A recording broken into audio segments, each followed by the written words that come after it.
देखिए 10वां क्लास का संस्कृत के 12वां लेसन लेके आए हैं, कर्ण से दानवीरता। कर्ण से दानवीरता, इसमें कर्ण के दानवीर के बारे में बताया गया है, जो दानवीर की रक्षा करता है। ठीक है, महान कर्ण दानवीर है, उसमें इसमें लेसन गया है, 12वां लेसन है दानवीर। जो हमारे चैनल को सब्सक्राइब नहीं किया वो कर लीजिएगा प्लीज, ताकि सारा ऑब्जेक्टिव हम आपको अच्छे से याद करवा सके और 10th क्लास के अच्छे मार्क्स उठवा सकते हैं। देखिए पहला क्वेश्चन है, कर्ण से दानवीरता पाठ में अविवाह विवाह किसकी युक्ति है? यह विवाह विवाह किसने के शक्र ने किया था? क्या विवाह अविवाह ने कहा था। दूसरा क्वेश्चन है, वजीन शब्द का अर्थ क्या होता है? तो वजीन शब्द का अर्थ होता है घोड़ा। क्या होता है? घोड़ा। तीसरा, कर्ण से दानवीरता पाठ किस ग्रंथ से लिया गया है? तो ये बाल कर्ण से ग्रंथ किस कर्णभार रूपक से, प्रतिभा नाटक से, कर्णभार रूपक से लिया गया है कर्ण दानवीरता पाठ।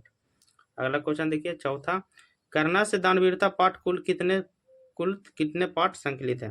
तो पाठ संकलित है महाभारत, कर्णभार से संकलित है। अगला देखिए 5वां क्वेश्चन, 5वां, दानवीर कौन था? दानवीर आपको पता है इसमें कर्ण है, दानवीर आपको कौन था? कर्ण है। कर्ण सर्वप्रथम शक्र को क्या देना चाहता है? शक्र को क्या देना चाहता है? तो सबसे पहला बार बोला था कि क्या गाय चाहिए, तो गाय देना चाहा था। महतरम भिक्षा याचे, यह किसकी होती है? यानी भिक्षा कौन मांग रहा था? तो साथ के भिक्षा शक्र मांगने गया था। 8वां देखिए, कर्ण से दानवीरता पाठ में न दानात किसकी युक्ति है? यानी दानात देना किसकी युक्ति था? सल के, क्यों को बोला था कि दान मत दीजिए, दान मत दीजिए, इसको सल्क माना कर रहे थे। ठीक है, अगला देखिए 9वां क्वेश्चन, ब्राह्मण के भेष में कौन प्रवेश कर रहा था? तो ये आपको शक्र प्रवेश कर गए थे। 9वां के डी इंद्र। ठीक है ना। 10वां, कर्ण किस देश का राजा था? तो कर्ण अंग देश का राजा था। 10 के सी हो जाएगा। 41 को 11 क्वेश्चन, कर्ण के पास भिक्षा मांगने कौन आया था? तो इंद्र आया था। कौन आया था? इंद्र आया था। 11 के सी हो जाएगा। शक्र ने कर्ण से छलक पूर्वक क्या ले लिया? शक्र ने कर्ण से छल पूर्वक क्या ले लिया था? कवच कुंडल मांगने आया था। कवच कुंडल मांगने आया था। 12 के बाद 13 देखिए, इंद्र किस रूप में कर्ण के समक्ष आया है? तो इंद्र कर्ण के समक्ष आया, ब्राह्मण के भेष में आया था। छल कपट करके ब्राह्मण के भेष में आया था। 14 क्वेश्चन, भवंता महादेव नमस्कारुणी किसका कथन है? तो ये किस कथन है? आपको कर्ण का। 15 क्वेश्चन देखिए, कर्ण शक्र को चौथी बार क्या देना चाहता है? तो चौथी बार आपको सोना, चौथी बार क्या देना चाहता? सोना देना चाहता। पहली बार गाय, दूसरा बार हाथी, तीसरा बार जमीन और चौथा में सोना देना चाहता। 16 देखिए, नेछामी नेछामी किसने बार बार कहा? नेछामी नेछामी किसने बार बार कहा? तो शक्र ने कहा, नहीं प्रभु हमको ये नहीं चाहिए।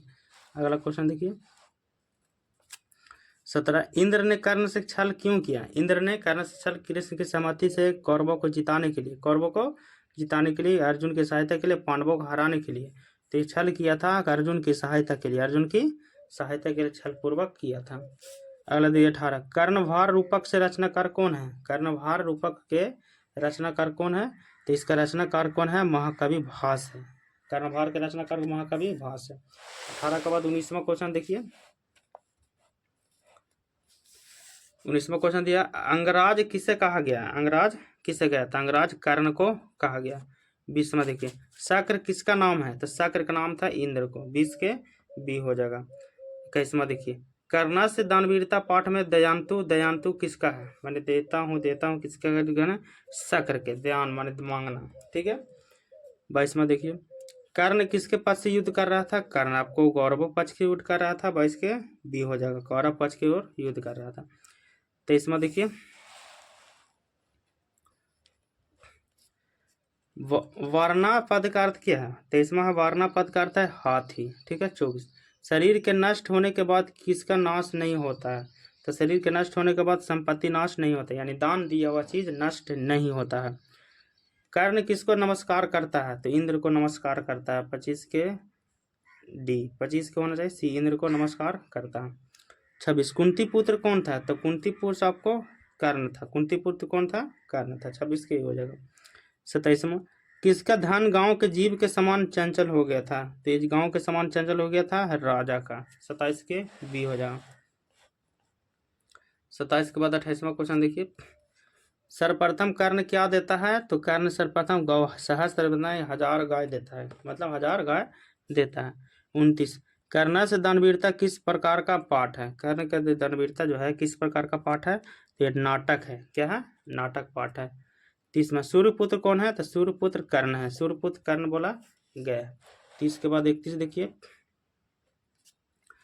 कर्ण किसको कवच कुंडल देता है? इंद्र को। छल कपट से वो बेचारा दे देता है, ठीक है, इंद्र को। 31 के सी छल कपट से ले देता है। 32, क्या हमेशा स्थिर रहता है? तो दान देना हमेशा स्थिर रहता है। जो दान दे देता है हमेशा स्थिर रहता है। अगला क्वेश्चन देखिए 33, धर्मोहीनता गुना धर्म, यानी धर्म को हमेशा क्या होता है? कर्ण धार्मिकता से जाना गया है। 34, देवता और असुरों द्वारा क्या भेदने योग्य नहीं है? माने क्या उसको हरा नहीं सकता देवता?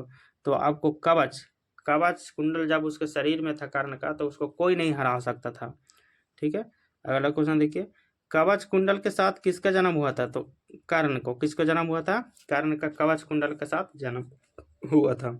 इसमें आपको कर्ण धार्मिकता में आपको 35 क्वेश्चन दिया गया है, जो इसको याद जरूरी कीजिएगा। इससे भी 4-5 ऑब्जेक्टिव जरूर आवेंगे आपको। एक